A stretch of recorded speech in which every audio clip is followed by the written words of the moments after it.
Welcome, ladies and gentlemen, to the Great Cave. Every year we bring our clans and our tribes from the different corners of our planet to come into our storytelling cave and tell the stories of their people. Today we have 3 of our clans who will be here today, called by the great storyteller to tell the stories of their people. You will hear some stories about how they believe the world was made. You'll hear some stories about how they believe humans were made. And you will hear some stories about how they respect their gods in their different areas. You'll also see them perform some of their rituals that they have in their different areas. Your job is to just listen as they pass down these stories to the different generations below them. First, we have our forest desert clan.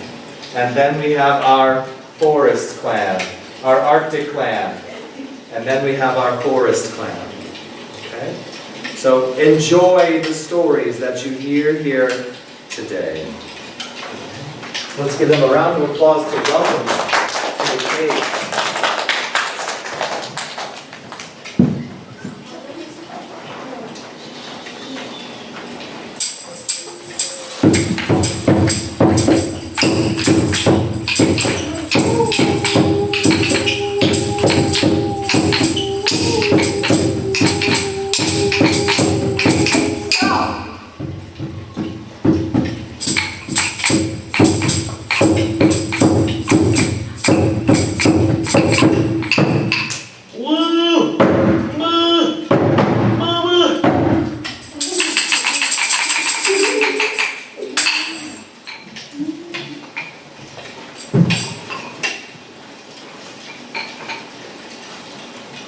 Thank you, God, for everything.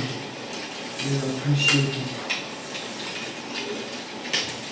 Ladies and gentlemen, come closer, and I'll tell you the story of our great ancestors and how the cactus got its spikes and why the desert doesn't have water. A long, long time ago lived our ancient ancestors. Much like us, they woke when the sun rose and slept when the sun set. They were peaceful people who lived in harmony with one another. They dug canals to transfer water from the river, which ensured a land of luscious green trees and beautiful harvest, which we sadly cannot share with them today. The desert clan was filled with love for one another. They tended the elderly and taught the young. But there was one such creature who did not feel appreciated. Poor old Cactus was daily stepped on and overseen. Nobody saw him as useful, and therefore didn't give him any attention.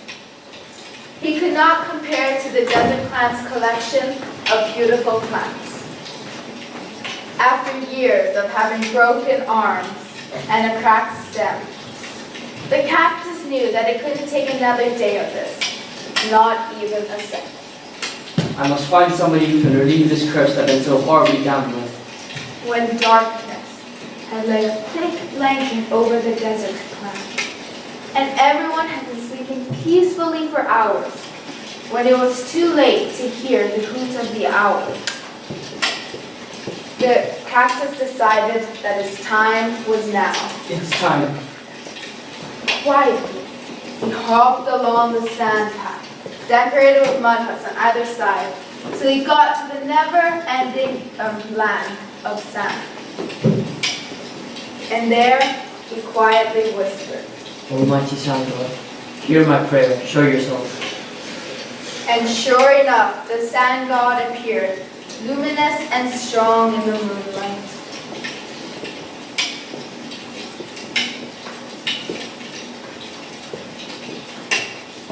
Poor old cactus has summoned me. I'm surprised you can walk after being stepped on, and stomped on, and stamped on. O powerful Sand God, please help me. I cannot go another day being stepped upon and ignored. Oh, you will not have to, because I was silently hoping you would come by. You see, I'm tired of sharing my land, my desert, with the beloved river. Oh no, I want my land all for myself, for my sand grains to stretch out as far as they want. So lean in a little closer and I'll tell you what you must do. When the sand god was finally done telling the cactus his mischievous plan, Cactus hopped back to his home, excited for the following day. The next day went by like it always did, working hard in the fields and sleeping peacefully at night. When night had finally arrived, Cactus could not keep his excitement in anymore. He hopped down the same path, decorated with the same mud huts, till this time he got to the river god. Good evening, Cactus. How are you on this such fine evening? Soon I shall be much better. Why? And with that, the cactus took his broken arm down until it touched the river and began absorbing the cold water. Stop it, please stop it! He continued, even with the protests of the river god, and didn't stop until every last drop was absorbed. Cactus could hardly hop home, feeling full of water and pleased with himself. The next morning, you could hear the shouts of the desert people. The river! Where's the precious river? Oh my God, no! But one young boy realized that the cactus was covered in spikes and seemed greener than usual. Wow, look at the cactus, covered in spikes, and it's so green. And sure enough, the cactus was covered in spikes, made of sand grains, like the sand god had promised him, because he had absorbed all the water from the river. The young boy who had noticed the greener and golden cactus walked up to the cactus and poked a hole in it. As expected, drops of water fell from the cactus.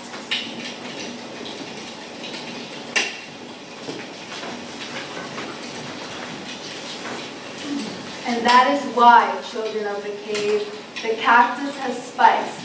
And we make sure to never forget the cactus, for it is our only plant in the beautiful desert. And why? We sadly do not have any water.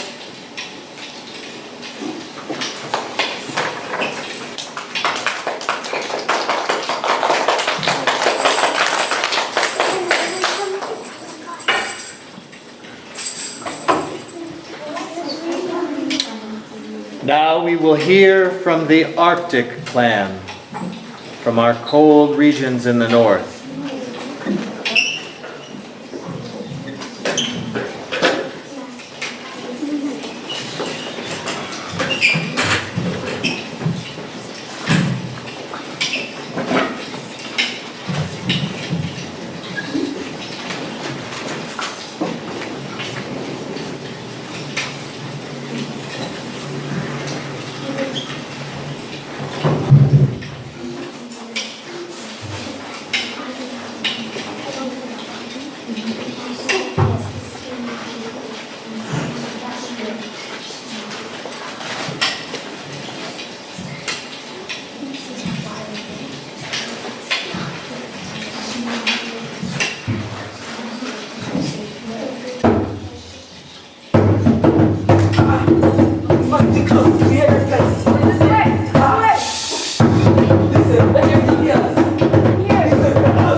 Do not fear, the Picus allows.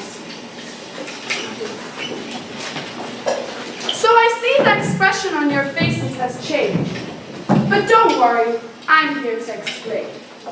See, a long, long time ago, there lived purple, blue, and green. They were created by a spiritual god called Picus. Picus is a perfect, intelligent, creative, knowledgeable, innovative, and spiritual figure who everyone in the Arctic clan strongly respects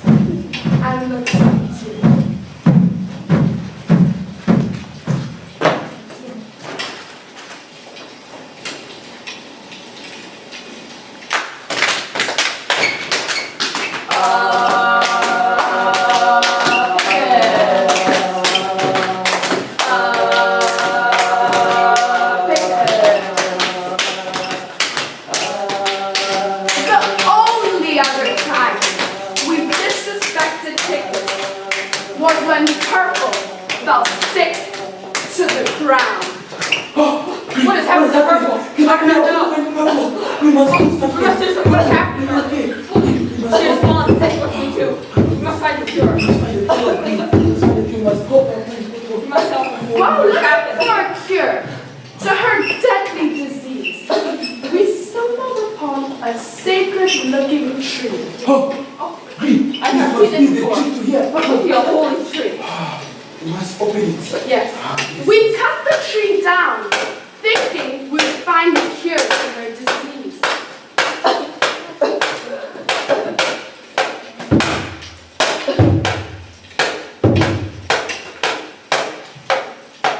Little did we know that the tree had a magical presence, which caused something known as fire. What happened? The mythical flame. Queen, cannot be. It's the mythical flame from Picas. You have disobeyed him. Oh, What has happened? what has happened? Oh, Queen, he must do something. It cannot be. Queen, you have angered Picas. We now know that this tree holds a part of Picus with his godly powers. So in burning down the tree, we burnt down a part of him. We're sorry. Forgive us. Picus was then instantly angered and brought upon us, which we now know as snow. What is this? It's so cold. What is this? Picus, we're sorry. We're sorry.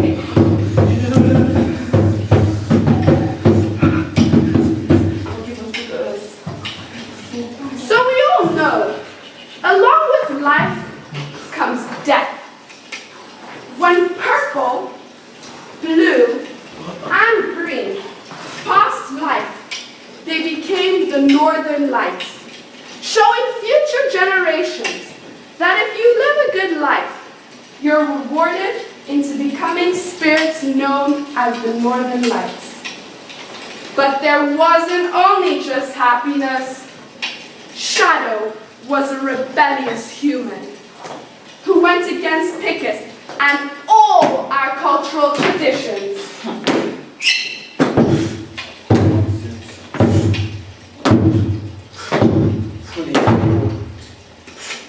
Shadow was punished into becoming a whale. Picus wanted to give the bad a second chance at life, to make everyone up in Valhalla have lived a virtuous life. Becoming a whale meant that you could prove Picus wrong by showing him you are ready to live a happy afterlife. Because I'm sorry, because. But you know, due to the lack of resources, the Archons would tempt themselves to eat whales.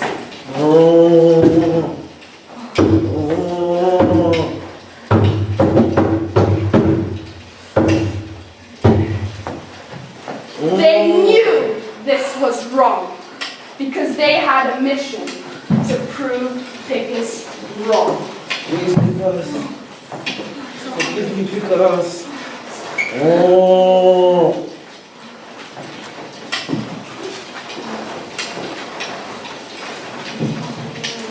Once a whale beaches themselves onto the fresh ice of us Archons, we recognize who they are by their birth sign on their cheek.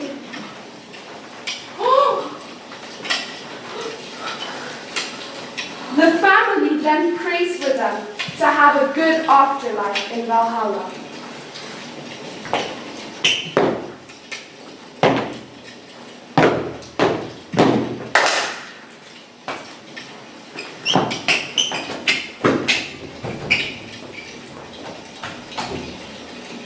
And then the circle of life begins again.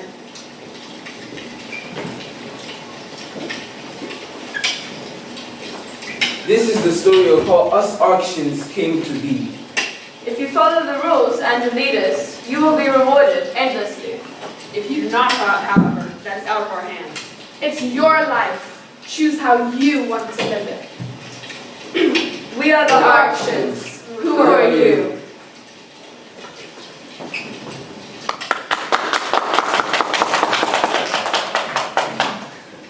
And now we will hear from the Forest Clan.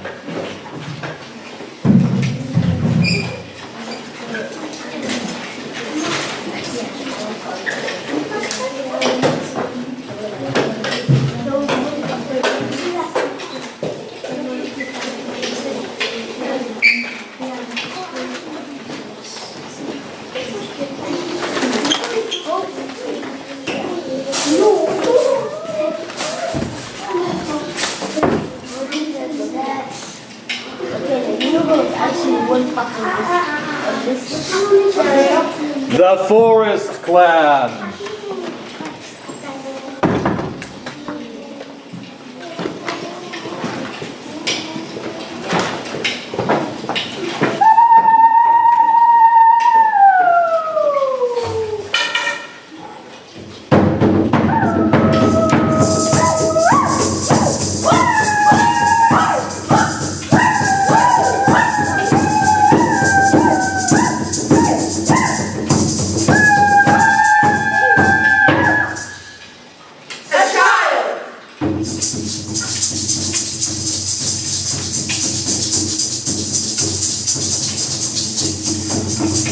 Born with the spirit, born with the seedling. The seedling is you. You are one with the seedling. Grow, little child. Grow as your seedling does into a tree. Protect, provide for your descendants forever. Forever. Lay down your child's sister so we can tell him the story. Yes, gather round, everyone. The story is about to start.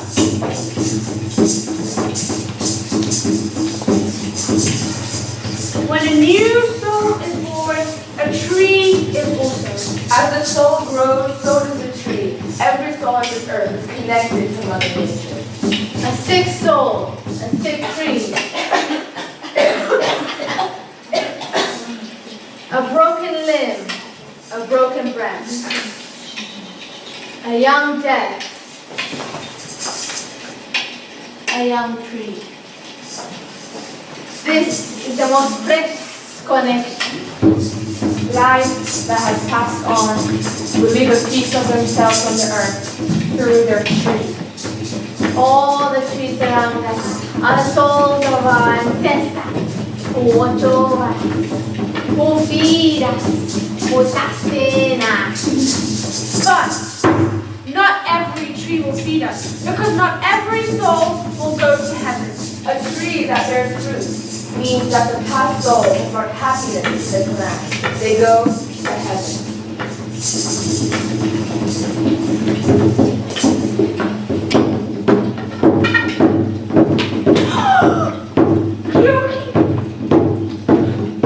You have lived a wonderful life. A master of the fire you were, but you will never see a fire again in heaven. May Mother Nature take care of your soul and your tree bear fruit.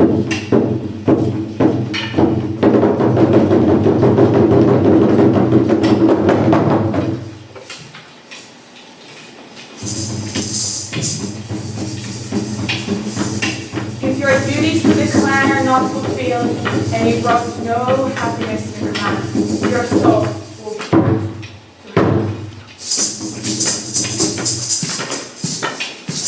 Bad, bad, bad, bad, bad, bad, bad, bad, bad, bad,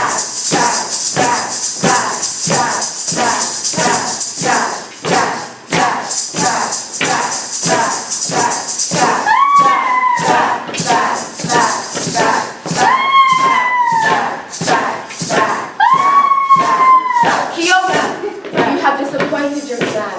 Your tree will not bear fruit. You will not feed your family, and your descendants will end. Now leave.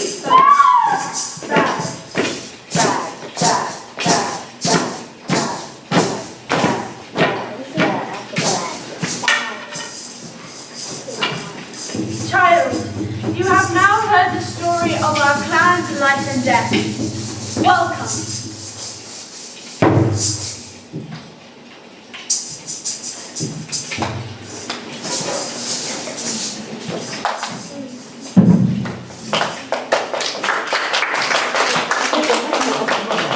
You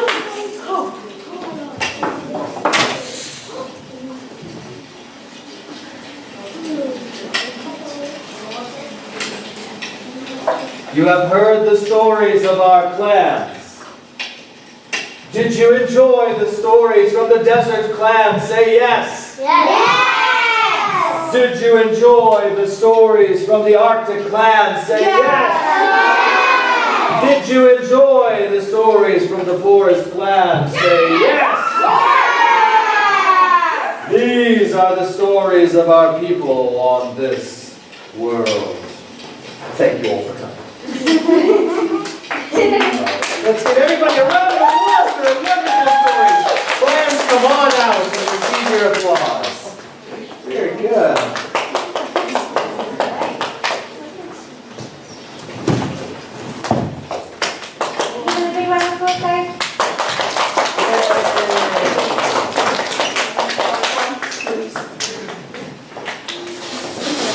They'll go out in a blaze of glory. A magic fire.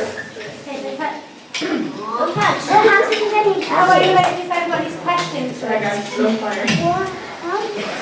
What happened when Do you have questions for do our you guys have any questions for your actors, for your storytellers? Do you have any questions?